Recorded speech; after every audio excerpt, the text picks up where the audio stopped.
俄罗斯瓦格纳集团的首领普里戈津，他的一架公务机在俄罗斯的特维尔地区坠毁。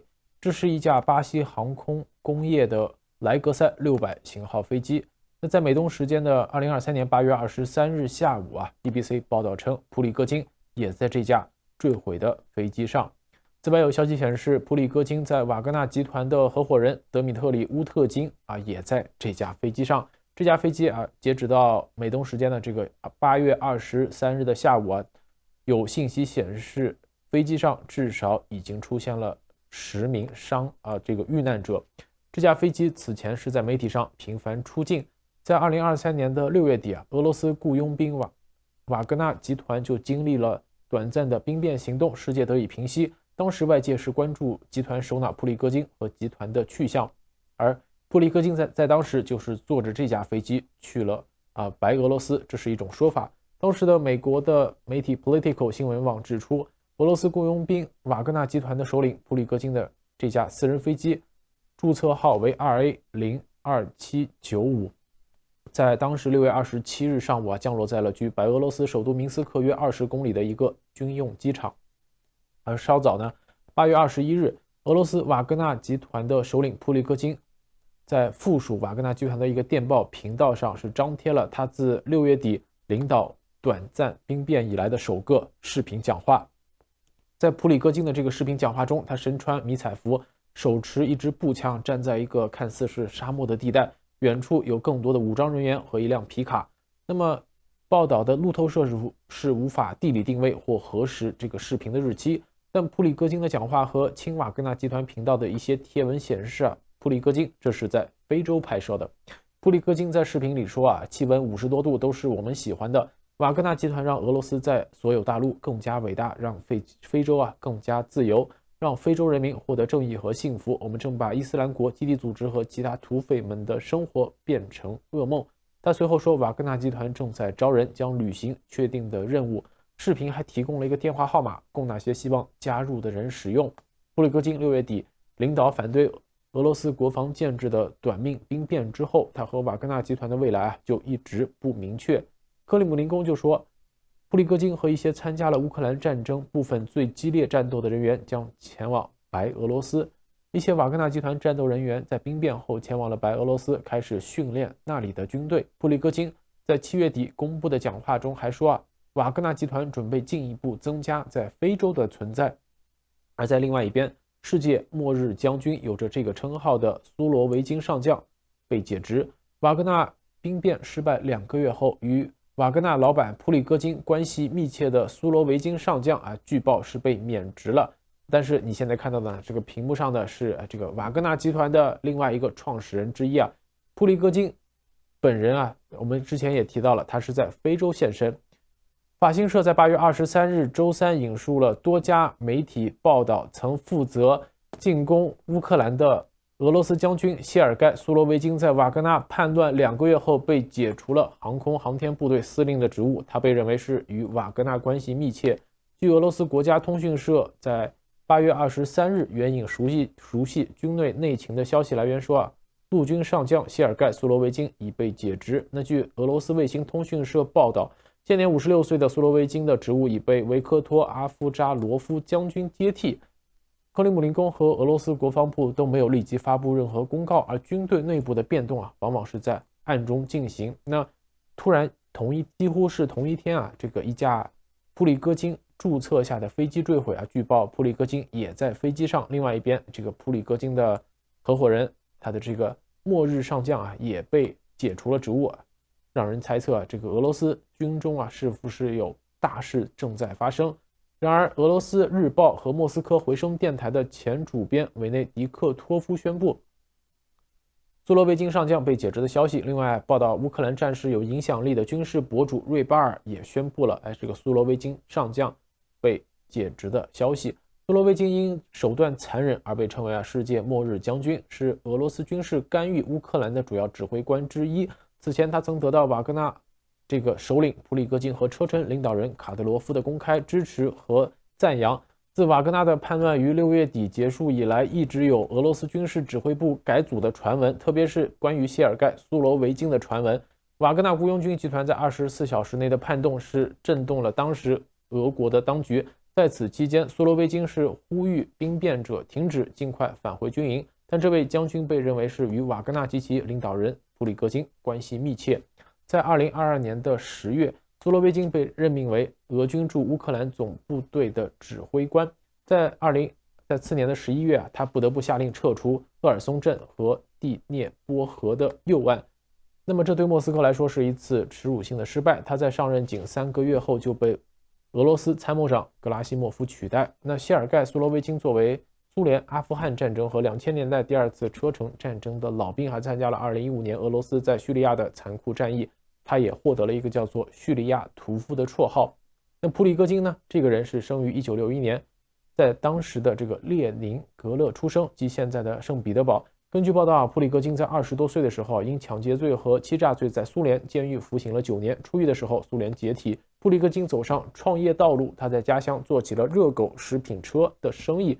后来他转向更大项目，例如圣彼得堡开了一家豪华餐厅，该餐厅成为了俄罗斯精英的聚集中心，其中就包括当时的圣彼得堡副市长普京。而得益于与政治精英的密切联系，普里戈津的业务在普京就任总统后进一步扩张。他的餐饮公司康科德成立于20世纪的90年代，获得了独家且利润丰厚的国宴合同，其中包括普京的就职典礼餐饮和美国总统布什访问圣彼得堡的宴席。这些合同呢，为普里戈津赢得了普京厨师的称号。而在一些华文的语境中普里戈津也被称为普厨子。不过普里戈津的野心并没有局限于餐饮业。瓦格纳雇佣兵在2014年首次介入乌克兰战事，当时他们帮助俄罗斯支持的分裂分子非法吞并了克里米亚半岛。在2022年的2月，俄罗斯全面入侵乌克兰后瓦格纳军团在乌克兰东部激战中的战斗力成为了克林姆林宫的重要军事资产。在2023年的1月，瓦格纳军团声称已控制了乌克兰城市索莱达尔，这被称为是莫斯科开战之后罕见的胜利之一。瓦格纳集团的效率及其在战场上日益重要的地位，让普里戈津获得资格对俄罗斯高级军官发动一场攻势。而普里戈津现在日益高涨的名声，也是引发了人们对普里戈津的政治野心的猜测。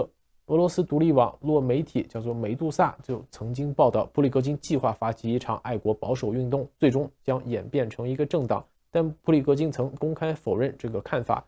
此外这个斯塔诺瓦亚在卡内基国际和平基金会的文章中曾经预言，普里戈津在政治舞台上的野心可能会损害他与克林姆林宫的关系，说国内政策监管者不喜欢普里戈津的政治煽动，普里戈津对官方机构的攻击，以及他试图通过威胁组建政党来控制普京的幕僚，这些都会让克林姆林宫的每个人感到头疼。我们也会继续关注这一架飞机失事之后更多的新的消息，请锁定华尔街电视频道以及今日华尔街频道。We are holding this as Ukraine's long-anticipated counteroffensive starts to unfold. We're a few weeks in. It comes in the wake of last week's NATO summit in Vilnius, which on the one hand left Ukrainian officials frustrated with a lack of any clarity on membership, but did, I think, reinforce the NATO commitment to Ukraine over the long haul. And then also a few weeks away from the strange rebellion of Prigozhin in Russia, and I think our attempts to make sense of where that leaves Putin and what decision-making might look like from the Kremlin's perspective. And also, of course, to mark the release of the new issue of Foreign Affairs, the July-August issue. The cover of that issue asks, "Tell me how this ends. Is there a path to victory in Ukraine?" And that is the big question we will try to get at in our conversation today. We are lucky to have a fantastic slate of guests. Each of them has contributed really a slew of important pieces to the magazine over the last couple of years. I will quickly introduce them, and then we will jump into conversation among the four of us before going to questions from all of you a little bit about halfway through the conversation. First, we have Sam Cherop, who is the author of a trenchant essay in the new issue, which is called An Unwinnable War: Washington Needs an Endgame in Ukraine. Sam is a senior political scientist at the RAND Corporation and previously served on the State Department policy planning staff during the Obama administration. Next, we have Fiona Hill. Fiona served as senior director for Russia and Europe on the National Security Council from 2017 to 2019. She's now a senior fellow at the Brookings Institution, has written 3 or 4 really powerful essays on Putin and Russia for foreign affairs over the last couple of years. The most recent of those from a few months ago, it's called The Kremlin's Grand Illusions. But it's also well worth revisiting the piece she did before the war called The Kremlin's Strange Victory, which is especially resonant at a moment when U.S. policy toward Ukraine and toward Russia is once again intersecting with a presidential election in which Donald Trump features quite prominently. And last but not least, we have Andrei Zagorodniak, who served as Ukraine's Minister of Defense under President Zelensky in 2019 and 2020.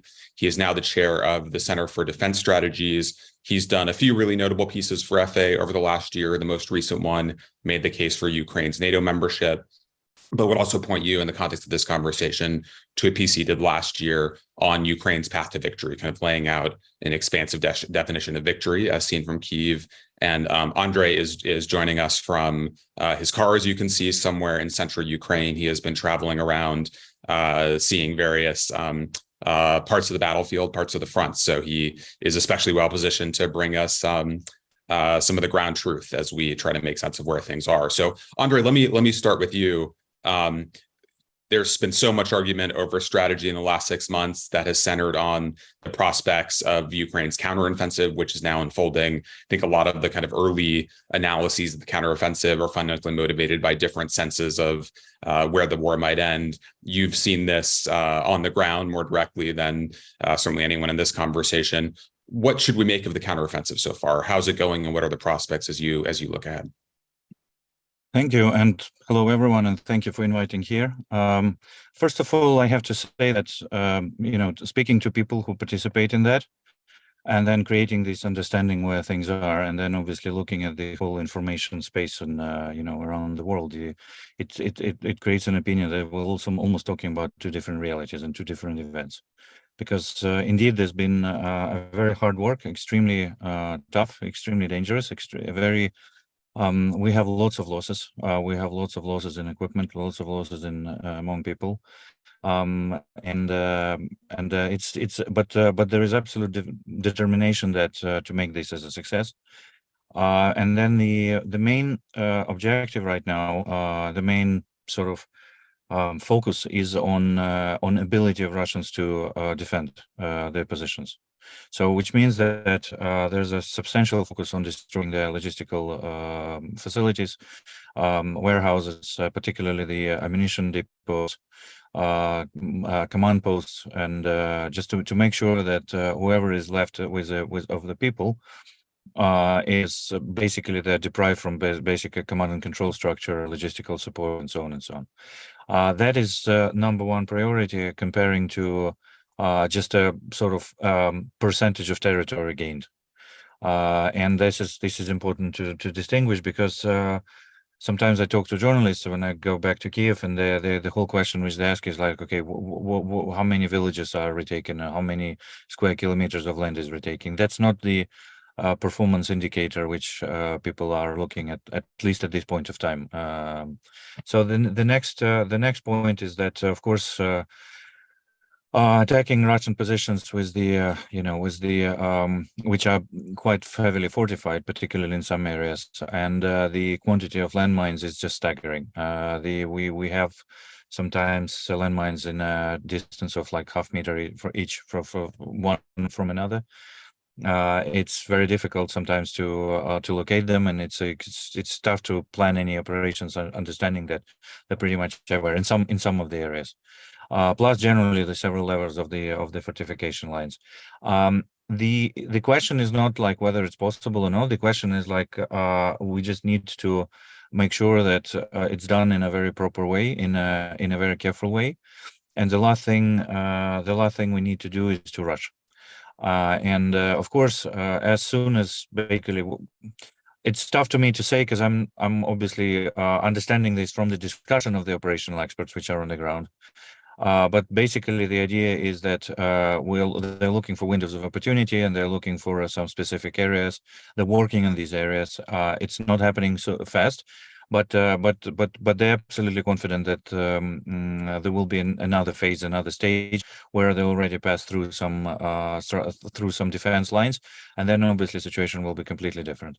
What the people who I'm in touch with, they see as a success factor, is more the as I said from the beginning, is a destruction of the capabilities in the near area. So basically operational depths of I don't know, 20, 30, 50, sometimes 100 kilometers. So as much as they're weakened from that side, I mean, deprives them of ability to keep defending later, and that's basically what is the main focus and the main priorities. And then of course there's the whole like a massive wave of information attention to this, and sometimes the you know, it's perceived in a quite different way, and it's tough to say what the one should do about that, except that all I can say at this stage is that I'm quite, let's put it this way, I'm absolutely certain that the commanders which are currently on the ground, they know what to do.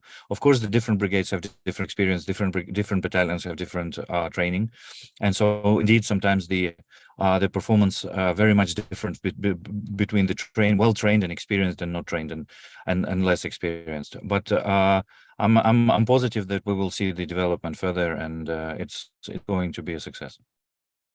You know, let me turn to you to do what you can to make sense of how things look from Moscow. We all watched the Prigozhin affair a few weeks ago with, I think, fascination. That led to some analysis that Putin was much weaker than we thought. As we've watched things unfold in the last few weeks, it's a little bit hard to say whether that's true or not. What do you make of the state of Putin's power, whether there are real threats to his grip, whether that does indicate anything about the state of his regime? And then second, how do you think he sees the path forward in the war? What is his theory of what he's trying to do in the months ahead? Thanks very much, Daniel. It's really great to be with everyone. And obviously, I hope people have been paying, very close attention to what Andrei has been saying here, because there's a couple of points that relate to what you've just asked me to focus on, Daniel, as well, because I'm actually sitting in Berlin at the moment. I've been here for 5 months. And actually, it feels like I'm in Moscow a lot of the time, because there are so many Russians here, many who people on this call know. So many people have transplanted here. Obviously, they're debating all the time all of these same questions. There are also, of course, an enormous number of refugees from Ukraine and also from Belarus. So, I mean, this is, kind of a bit in a way, a transplanting of a lot of the areas of discussion, and another reality here, on top of the German and European and other perspectives. So you get to pick up on quite a lot of information from the Berlin vantage point. And one thing, first of all, to pivot from, in terms of talking about Putin's own grip on the regime and then where he thinks things play from here, is this point that Andrei has mentioned about how we tend to fixate on percentages of territory, and that's really the wrong way to look at things.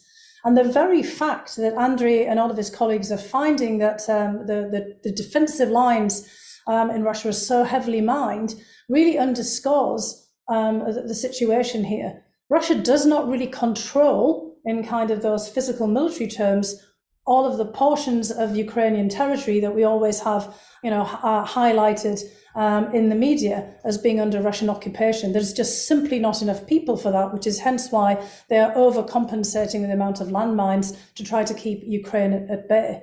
There's also the question of the populations there. I mean, we've seen, so much of this dislocation. We have to remember it's not about percentages of territory and villages. It's about people who are under occupation and are being, tortured, and, all the kinds of attacks on ordinary Ukrainians, because really, the Russians and Putin are very worried about their grip on the territory that they've taken. It's not just a question of Crimea. We're, of course, talking today against the backdrop of yet an incident on the Kerch Strait Bridge. But it's also kind of a question of how much does Russia really have a grip on Kherson, Zaporizhia, the Donbass region, despite having declared that Russia is here to stay, and these are now parts of Russian territory. And all these things are tied together, because if Putin can't show that he is in control, that really does undermine his position at home. And what the Wagner incident shows us here is that now the war in Ukraine, Putin's war in Ukraine, that is, I mean, it's not something that Ukrainians have started off themselves, and how things are progressing there is very much tied together to the perception of the grip of the regime. Now, it's very interesting, stepping back a little bit and looking at polling and talking to various people here in Berlin from Russia, that although everybody is saying this was a terrible mistake, there is a kind of a feeling of great angst and concern about Russia losing. And actually, if you kind of pick beyond some of the most obvious dissidents and people who are in opposition here, a lot of Russian diaspora people here in Berlin and elsewhere don't want Russia to lose. This was reflected in the whole Wagner episode. So, what we've got from Prigozhin, in addition to the spectacle of, a rogue general or rogue mercenary heading towards Moscow, which looks like it's ripped out of the pages of history. Think about how many times this happened in ancient Rome or in any other, kind of authoritarian or historical setting. We've seen this so many times before, putschs, rogue generals and colonels being angry about the course of war. Putin himself referred to 1917, but lots of people have talked about other episodes in Russian history. But what we also had was an unveiling of the truth of this whole exercise. Basically, Prigozhin says there was no threat from Ukraine, there was no threat from NATO. This war was a mistake from the beginning, but now we have to win it in some fashion. And our generals don't know how to do it. Only the Wagner Group knows how to do this. Obviously, there's business interests involved here. We're now hearing even more about the fact that the Wagner Group is actually fully funded by the Kremlin. All the veil is off now about the pretense of what this was about. But it's an admission that the Russian military itself is not up to the task, beyond all of the heavy mining and the destruction of civilian settlements and the shelling and the bombing that we're seeing, that the military cannot prevail on the ground in the way that obviously they intended to. And the Wagner Group has been filling in and out. So we're seeing behind the scenes here a real kind of battle for the future of this war against the face of the counteroffensive. We've also seen all of the chinks as a result of that in Putin's grip on the security forces around him. This was a whole battle among his security forces. But the other thing that we're also seeing is that there is no sign of any evident successor to Putin. We've all been speculating about this, but I would just say that we have to be very hesitant about getting into the whole action that Putin's grip is so weakened that he could go. I see no evidence of that at this point, which doesn't say that something couldn't happen, because we see that the situation is quite precarious. Now, just so we can move over to Sam and his commentary here. I think what the Wagner episode shows us that, as usual, all authoritarian systems are brittle and fragile. That there's a lot of fighting behind the scenes, that war always intensifies those stresses, that something could happen at any point, and that the authoritarian leader himself is the wild card in the system. He is both responsible for its failures and its successes. So everyone now is watching Putin in a way that they were not before. And of course, there's a lot, I think, of this episode to play out, because we don't know what the heck's going on with Prigozhin. We have all kinds of generals missing in action, lots of speculation about them. So this is playing out, but we now know very clearly that the whole Russian war effort was based on shifting sands, and that it's now put it under a great deal of pressure. Sam, let me go to you on 2 points. First, let's talk a bit about the recommendations you laid out in your piece. This was a fairly clear blueprint for moving toward laying the groundwork for negotiations now and looking ahead to negotiations between Ukraine and Russia, the United States, and other actors in the months ahead. Explain what you would like to see in the coming months, and then tell us how far that is from existing U.S. policy. What elements do you think Washington has embraced of the kind of blueprint you lay out, and where would you like to see policy change? Great. Well, thanks, Dan. Thanks for the invitation. So, the argument I made in the piece starts out with an analysis of the trajectory of the conflict. And basically, I think we have 15 months or more now of evidence to use to draw some, at least preliminary conclusions, if not conclusions, then analytical judgments about where things are heading. And I think that evidence suggests that really neither side is in a position to deliver a decisive military victory, defined particularly as the destruction of the other side's capacity to pose a threat to it going forward.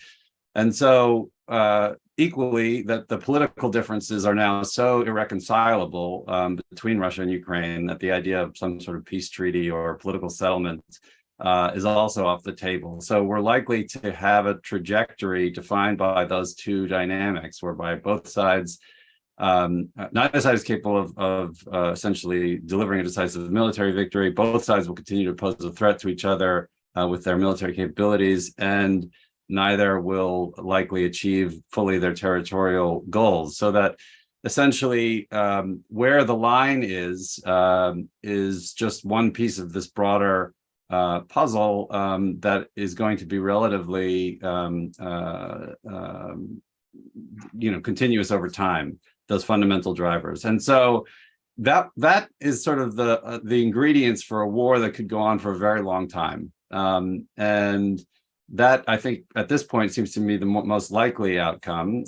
But ultimately, it's likely to end with those fundamental factors being in place. And so the point I make in the piece is that, we can either think about achieving some sort of negotiated end in the medium term. Obviously, this is not a short-term proposition, or it could be years from now. And likely the fundamentals will be not significantly altered, but the costs will have increased dramatically in both humanitarian, economic, and otherwise. And so the most likely outcome in this context looks something like an armistice being a durable ceasefire that does not resolve the political disputes between the parties. That would not end the broader conflict, but it would end the violence if it were successful. And so in the piece, there are several proposals for particular measures that would make that armistice potentially stick, including security commitments and ceasefire support mechanisms and so on, and steps that the U.S. could take now to enable that outcome over time. So between appointing somebody who actually has a job to deal with this kind of conflict diplomacy issue, to beginning discussions with allies and the Ukrainians about this endgame, and eventually opening up channels with the Russians to engage on this issue. And of course, it's important to emphasize that none of this need come at the expense of anything else that's going on, be it the Ukrainian counteroffensive, U.S. support, military support for it, and so on. And so I guess where I would where I think my proposals differ from where the U.S. is right now is that essentially they're basically on the diplomatic side right now. There's a sense that there's not much activity at all, and there's a sense that basically it's not unlikely to yield any results, and that the cues must come from the Ukrainians on this for any sort of change.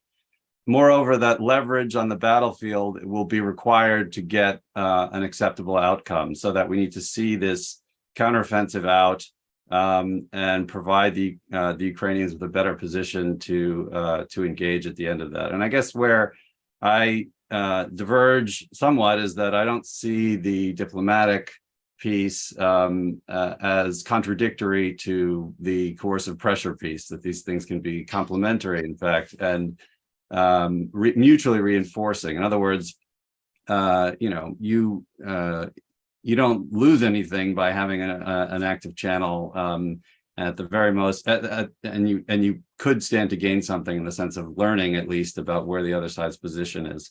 And so I don't expect, even if this were to be implemented tomorrow, or so channels be opened and conversations about the end game to begin, that this would produce an outcome in a week or a month. We're talking about a month-long process. And in the piece, I recall the fact that it took 2 years to negotiate the Korea armistice, and during periods when the fighting was probably the most intense, and the United States incurred 45% of the casualties total during the war. So I think that the point is that there are costs to waiting, and beginning the process soon would be, I think, beneficial to all. That's the case, at least. Andre, let me have you react to the proposal broadly, but also to the assumptions that Sam started with, that there's not really an alternate path. You've argued that there is a path to victory that differs from the one that the course that Sam lays out. So how do you see that proposal, and how do you see where would you see potential for an alternate path? Okay, so first of all, before I say anything, I'd like to just to reiterate to our listeners that I'm sure the participants know about that, but just wanted to say that there's no more people in the world which wants this war to end in Ukraine. I mean, there's absolutely no desire at all to continue it longer than absolutely necessary. And people are very exhausted. People are extremely traumatized. There's a lot of tragedies happening on every day in a regular families. As you know, the majority of the armed forces are not professional military people. They became professional military people over the last year and a half, or even less. There's of course a professional element with some history, but it's minority. So we do want peace.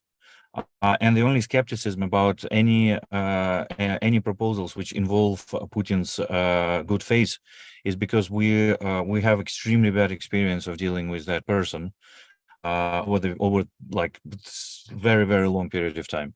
So we just have a lot of track record which works against this idea. So what I outlined in the paper back in October was that we can free Ukraine.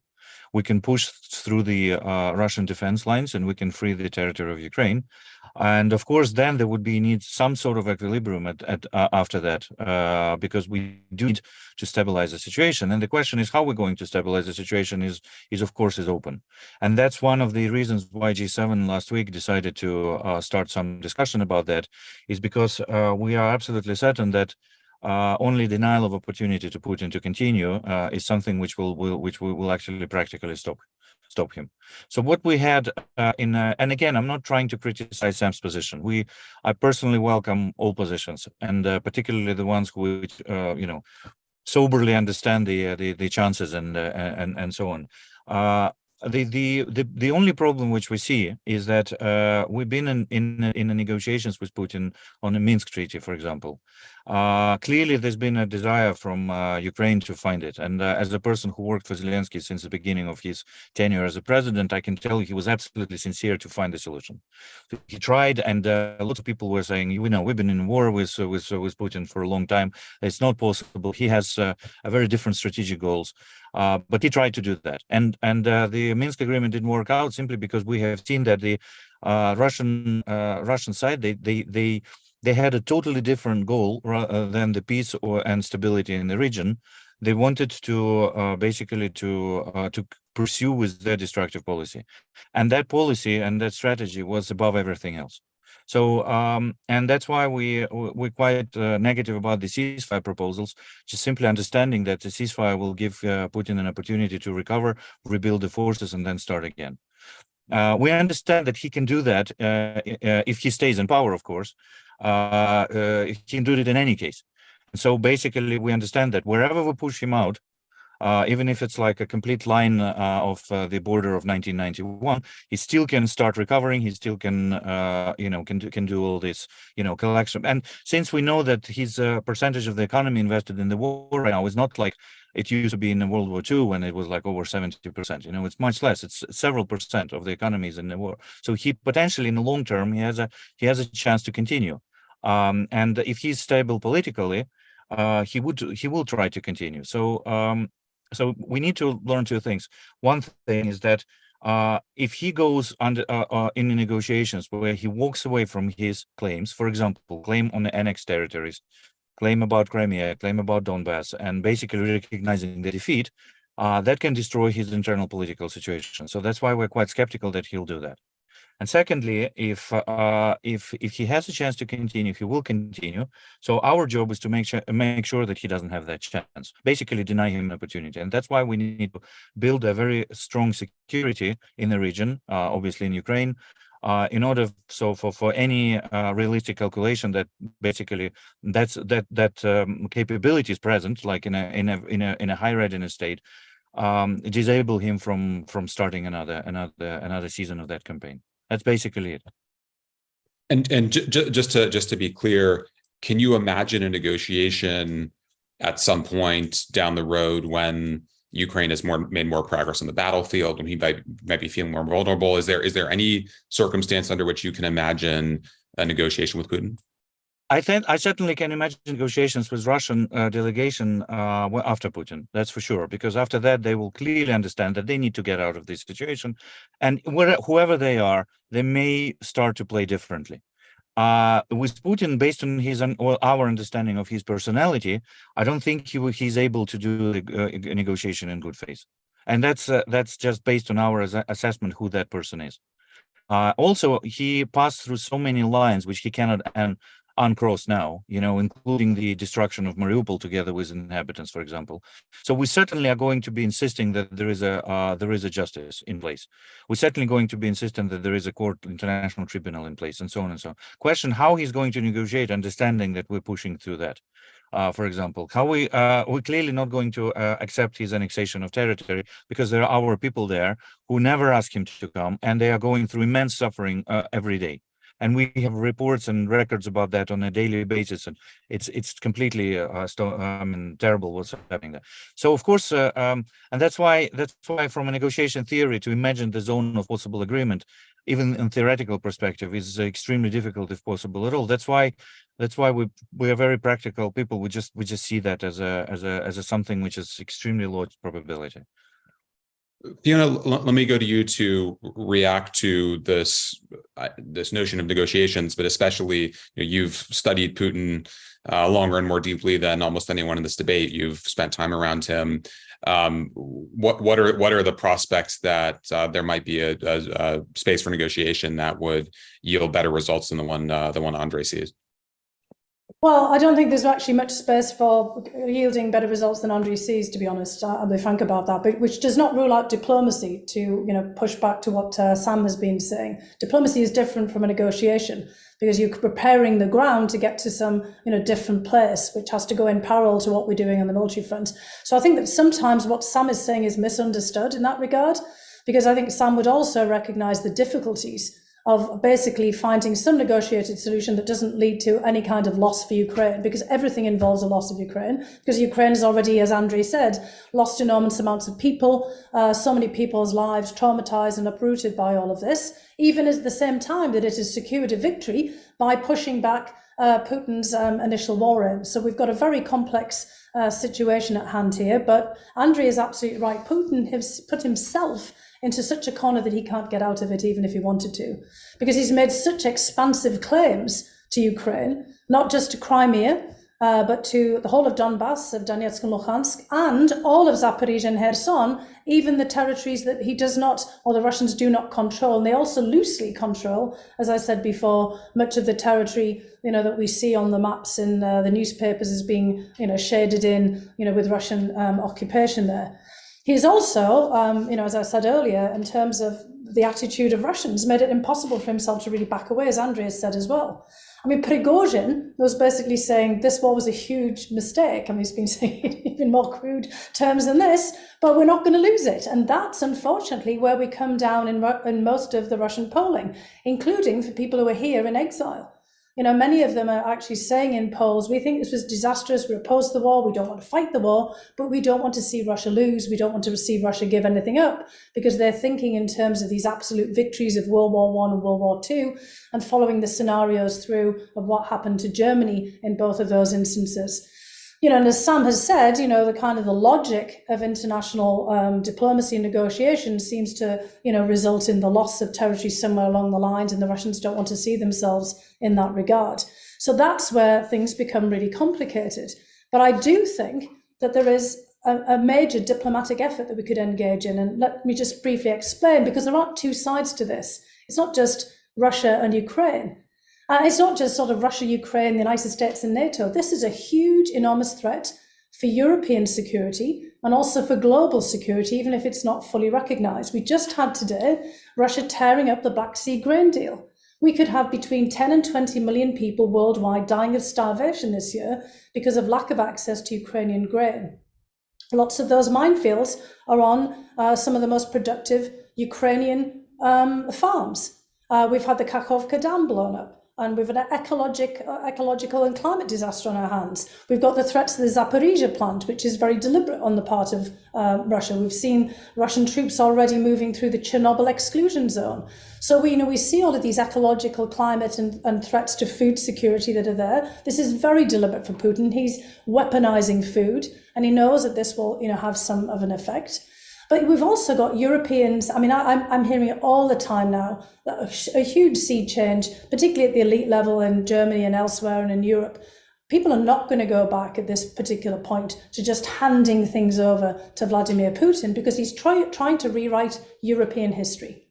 And you have the Finns who have joined NATO because of this, the Swedes who have thrown away hundreds of years of neutrality. We know that the Poles are nervous, not just the Baltic states, for example. So Europeans are party to this, and they really do see this in a different light. So it's not just a question of, Putin trying to, negotiate with just Ukraine or negotiate with the United States. Europeans now see this as intrinsic to their security as well.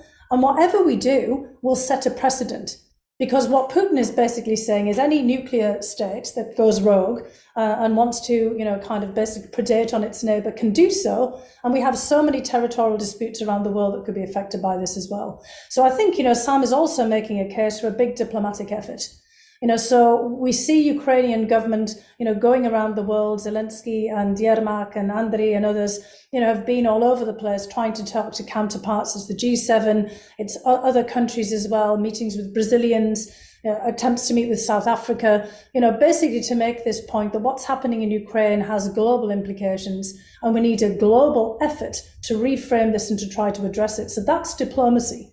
Now, whether we get to some, negotiation at the end of that is another matter, but we can focus, as Sam is saying, on a diplomatic effort. So I think it's just a question of how we frame it and how we think about it. But we have to do that in parallel with the military effort, because ultimately there will be some kind of diplomatic response to this, and perhaps somewhere down the line a diplomatic solution. Sam, there's one common element, or one particular common element that strikes me in Fiona and Andre's responses, and these have come in other responses to your proposal, which is really about the willingness of the Russian side to engage in any meaningful way, even if it's correct that some kind of armistice would be more preferable than a kind of long war that has terrible human costs for Ukrainians. Above all, there's just no sign that the Russians are there. Do you see any reason to see hope on that side? Is there some path there, or even would a major diplomatic push likely bring us to a long war that will continue indefinitely?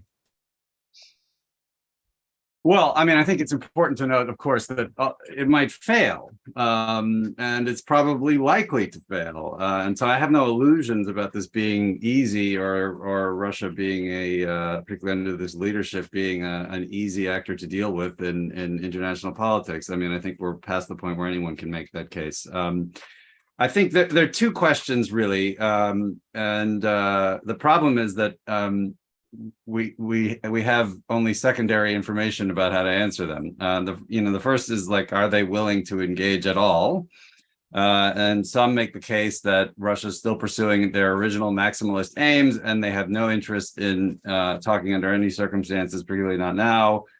And then the question of, like, will they operate in good faith in the context of a negotiation? And so on the first question, I think I see the case for why you could make the argument that Russia is still pursuing maximalist aims and wouldn't sit down at the table. I've seen evidence to suggest that Russia has sort of had to adjust its aims given its failures. But the only way you can really find out for sure is by trying. And otherwise, it's just sort of, educated attempts at reading Putin's mind, really. So I think we don't actually lose anything by testing the proposition that under the circumstances they might be willing to engage. And the second question is, of course, do they comply with, agree with, operate in good faith during negotiations or engagement of any sort? And of course, you have to assume bad faith given Russia's history, right? How many agreements it's broken that related to Ukraine's security, how many times it has reneged on ceasefire agreements, etc. I think the point to make here, though, is that there have been good ceasefire agreements in the past in history, and bad ones. And Andrei rightly points to the failures of the Minsk agreement to ever really produce security outcomes for Ukraine. And so the focus, I think, should be on how to make this, if there is to be one, a good one that actually holds and that denies the opportunity to transform it into an operational pause. And I think that, there are ways you can imagine doing that. Part of that, the groundwork was laid at the Vilnius summit with the beginning of the negotiation of security, long-term security commitments for Ukraine. It's going to have to be, a mixture of deterrence and sort of diplomatic mechanisms that reinforce the ceasefire. But we sort of have to assume bad faith and try nonetheless to find ways of basically boxing in the Russians so they can't, so that the cost of violating any potential agreement is higher than any gains that are perceived to accrue from it. Great. Well, I will leave it there. And Sam, let's go to questions from those on the line. Let me remind everyone that we are on the record, and that includes those of you asking questions. Also, please keep your questions crisp and make them questions so we can get in as many as possible. Sam, let's go to the first one. Our first question is a written submission from Ali Wine, who asks, almost 17 months into the war, how do Ukraine, Russia, and NATO respectively conceptualize victory and defeat? And what would each of them consider to be a minimally acceptable outcome? Thanks, Ali, for that. Why don't we go to Andre quickly, and then Fiona, and then Sam, if you want to add anything, you may. Our understanding of the minimum outcome is that we free our territory so the people are not suffering any longer, and that also includes people who are currently kidnapped, particularly children. We have tens of thousands of children which been illegally deported to Russia. They clearly need to come home, because the conditions in which some of them are kept is completely unacceptable, and the fact that they're not at home and then away from families is also completely unacceptable. And and apart from territories, and apart from the from returning our people, is also of course the question of justice. We believe that we don't want to live in the world where people can do things like that without the convictions and without the proper legal qualification. Thank you. Fiona, let me go to you and ask you to especially focus on the Russian definition of victory at this point. Well, I mean, I think Andre's, very clearly, laid out, kind of a victory path that others, would accept as well. But I mean, with Russia, at this particular point, I mean, are we talking about Putin's definition of victory, and of others as well? Because Andre is talking about a shared sense, and I don't think there is a shared sense in Russia, and that kind of becomes part of the problem for all the issues we were talking about before. Putin has made it very clear what's his victory. Unfortunately for him, because he hasn't left a lot of wiggle room, even though Sam said obviously they've adjusted somewhat, and it's basically keeping control of the territories he declared to be now part of Russia, and that creates an enormous problem. And for other Russians in opinion polls, as we're seeing, it would be definitely the end of the war. They want the war to end, but without losing anything. And so those definitions definitely collide with what Andre has said. And I think if we come back to other Europeans, and Sam can add to this as well. I mean, NATO and other Europeans would want to see, we're not in NATO, would want to see the return of deterrence and strategic stability to Europe, because this is a failure of European deterrence. And when you think about the Finns and the Swedes wanting to join NATO, it's because of the risk now that that they see that Russia could, invade another country as well. A risk that becomes even more heightened as a result of, what they did in Ukraine, having lied about all of the build-up to this war. So, we need to have a return to the idea that Europe is not going back to previous centuries, and that we once again restore the prohibition against war and the use of force to change borders, or to actually, change any political arrangements within Europe. So, I mean, right now, Russia is completely out of step with all of the rest of Europe, as well as Ukraine, and how it would define, or rather how Putin and some of the others around him would define a victory. Sam, anything you would add on the NATO definition, especially?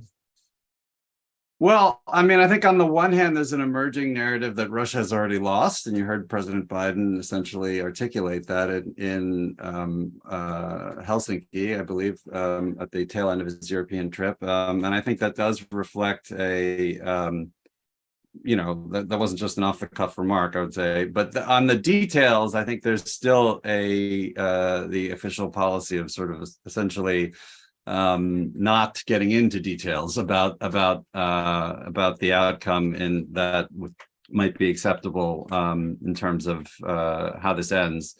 I would add one thing on Russian goals, though, which is that there's a striking degree of vagueness in the details about what Putin talks about when he talks about victory. Just one case in point, they've yet to officially declare where their view of the borders of these two new regions they claim to be their own, Kherson and Zaporizhia, the regions of Ukraine, whether the administrative boundaries of Ukraine are what they claim to be the new borders.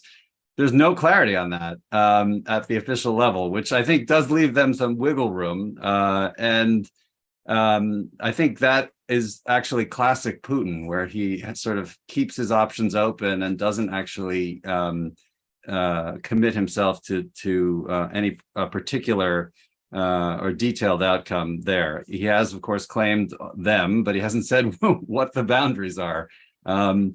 So I think that's an interesting. I wouldn't read too much into that, but it does suggest that there's a little bit of he's giving himself a little bit of negotiating room. Sam, let's go to the next question. Our next question is from Joseph Nye. This is a great discussion. Fiona, I want to take you back to your days as National Intelligence Officer for Russia, and imagine that you have a request from the White House for an estimate of the probabilities that Putin, having put himself into this box, will use a nuclear weapon tactically over the Black Sea or over a front unit or whatever. And what's your estimate of the probabilities, and what's your estimate of the outcome were he to do so?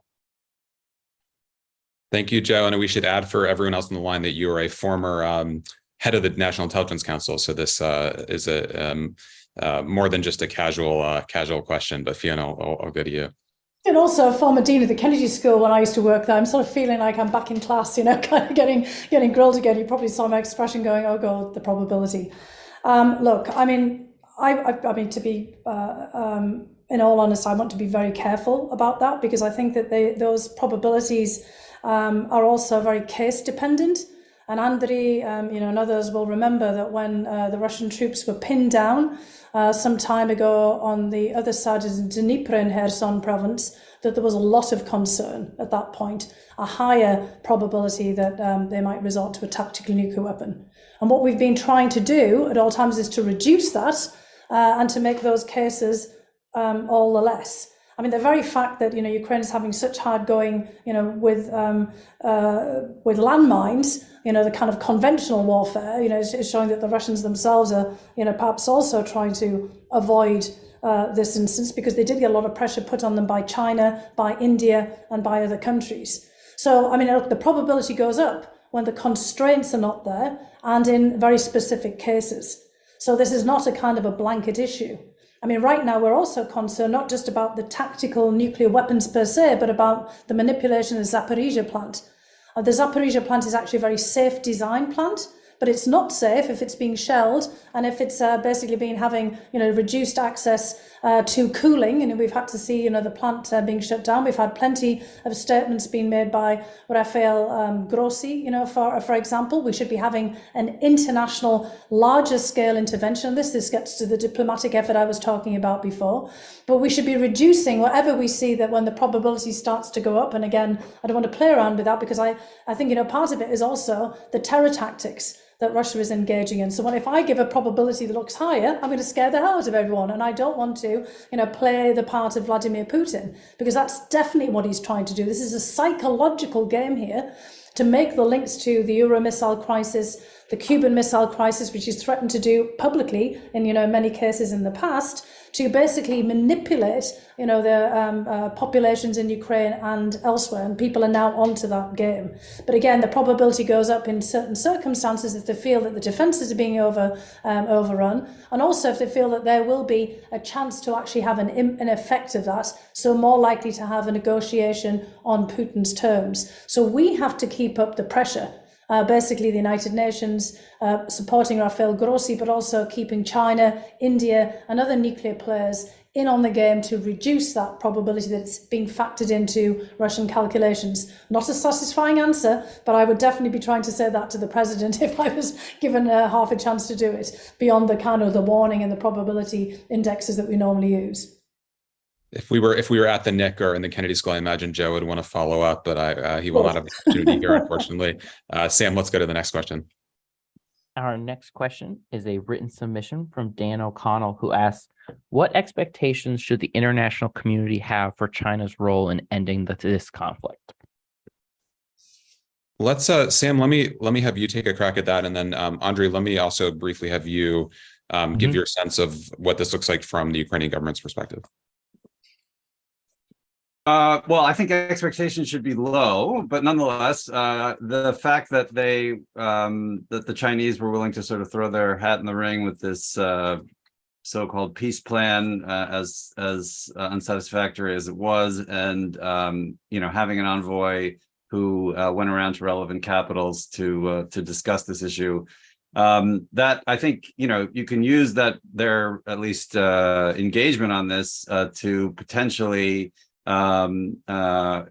Ukraine's advantage, particularly given the fact that the Chinese have more leverage with the Russians than any other international actor. So if you can get China to be invested in an outcome that's satisfactory to other key parties, particularly Ukraine, and have them be in a position to use their clout with the Russians, that would be a positive way of taking, of using China's engagement on this. But frankly, my expectations are somewhat low. I think there were a lot of instrumental motives behind the outreach, given that the Chinese were trying to burnish their image with the Europeans and put some distance between them, at least in the sort of public perception arena between them and the Russians. But nonetheless, it's you should have to, in a situation like this, take advantage of anyone's interest in, even if it's just for show. Andre, do you see any potential constructive outcome from Chinese engagement? I will be very brief. Currently, they technically have a neutral position. However, they did not condemn Russian actions. They have not recognized a whole number of quite obvious events. And Russia is buying a lot of parts and elements through China, or with Chinese approval, which basically, from this perspective, they bypassing the Western sanctions and they are increasing their capabilities, which is very concerning. So I would stop on that, since Sam, let's go to another question. Our next question is from Nyla Risk. Ms. Risk, if you can unmute your microphone. It seems like we're having technical difficulties with hers, so our next question will be from Kili Bohili Svogbo. Hi, everyone. Thanks so much for this discussion. The European Court of Human Rights is investigating human rights abuses through September of last year. The International Criminal Court is considering atrocity crimes, including the mentioned illegal deportation of children. But no tribunal has jurisdiction to criminally prosecute the crime of aggression in this instance, which is at the center of the war. How likely do you think an ad hoc tribunal on this specific crime is? Great question. Fiona, do you want to take that, or Andre? Good to both of you. Yeah, I mean, look, I think Andre would probably have some things to say about this, because obviously the Ukrainian government has been pressing this hard and asking for different mechanisms, particularly to reflect what Kali Bohili has said, which is because it's very difficult.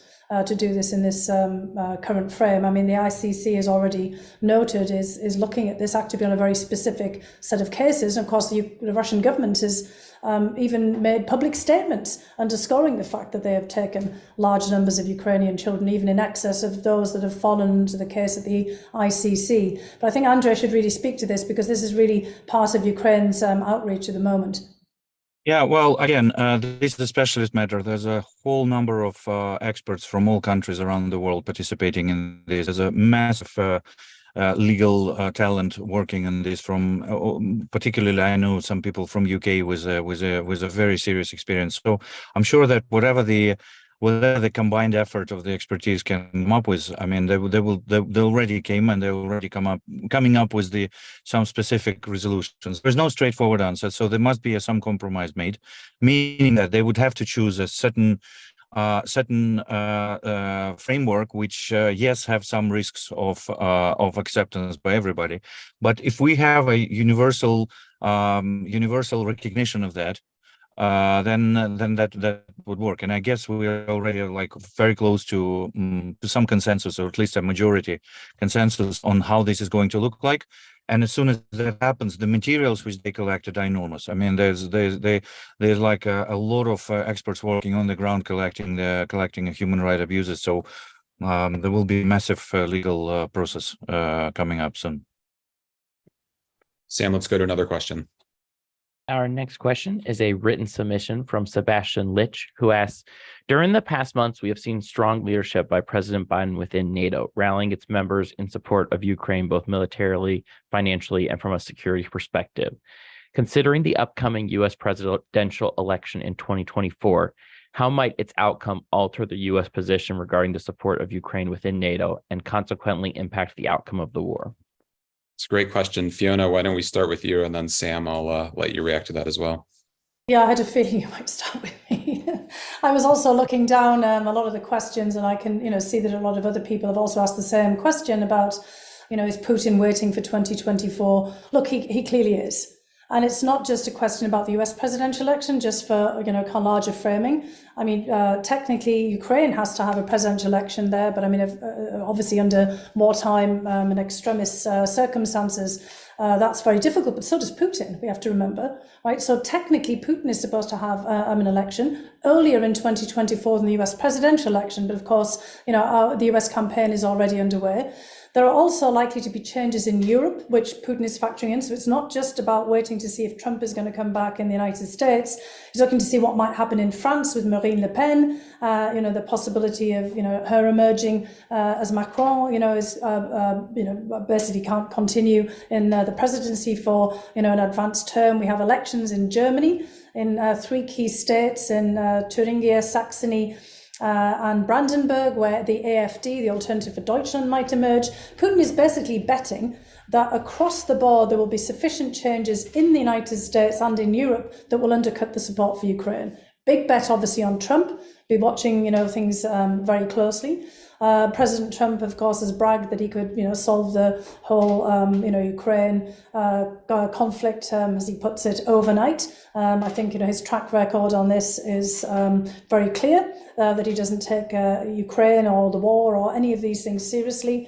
And, that there would obviously be a major jolt, not just with him becoming or at least being right now the presumptive Republican candidate, but as the campaign unfolds. So I think the message from all of this, not just for Ukraine, obviously, but for Europeans, and it's a message that I'm trying to spread while I'm actually here in Europe, is to, make Europe and NATO's and all the other institutional positions very clear now. Because the outcome of this does not only solely depend on the United States. And I think other countries that have a vested interest in a resolution of this war in a way that doesn't just pander to Putin's aims, really need to take a stance now about why this is important and to continue their military and diplomatic support for Ukraine as well. I mean, if we know that Putin is waiting, for 2024, well, it's still, some time out. Let's take some action now while we can. Sam, is Putin making a good bet here?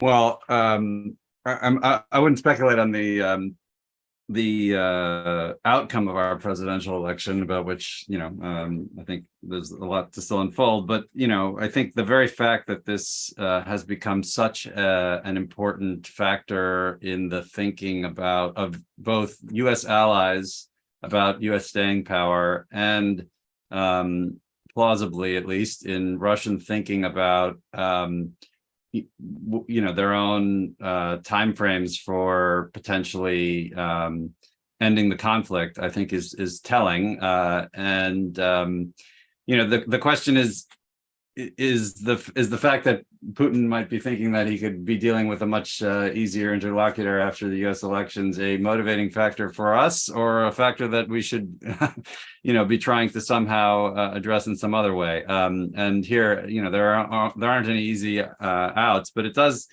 underscore, I think, the extent to which you hear this question in European capitals a lot regarding the future of U.S. policy on this issue, and actually regarding the war as a whole, that this is sort of one of these exogenous factors that could have a major impact on the outcome. Andre, let me close with you quickly, not by having you try to offer commentary on American or European politics, but to get to this question of staying power from the Ukrainian perspective. If we are, in fact, as many commentators suggest, and you seem to allow as a possibility, looking at a war that will continue for some time, what are the challenges to Ukraine of sustaining that, given the incredible costs, the ammunition used, everything else that you are seeing with your own eyes? What will determine whether Ukraine can stay the course in a long war? Ukraine will stay the course, whatever happens, simply because we don't have any better alternative. We are absolutely determined because there's nothing which is worse than Russian occupation. And we've seen that already, and that's why we will be fighting whatever it takes. And of course, then there are questions of the resources, there are questions of the economy support, there are questions of the continuous shelling of the critical infrastructure. We believe that Russians will try to do this again this winter. And so on and so on. So for sure, we are not interested in war taking as longer than absolutely necessary, because again, there would be changing politicians in the various countries. There would be constant discussions of the so-called fatigue. There will be literal shortages of ammunition and the shortages of the weapons, and so on and so on. We know about all that. I mean, military analysis are very clear about that. The world wasn't ready for that war. Not psychologically, not materially. So we are against the time. But again, there's absolutely no better chance for us than to win it, because simply Russian strategy is very clear, and our strategy is just is to save our country. That's pretty much as simple as that. We will end on that note.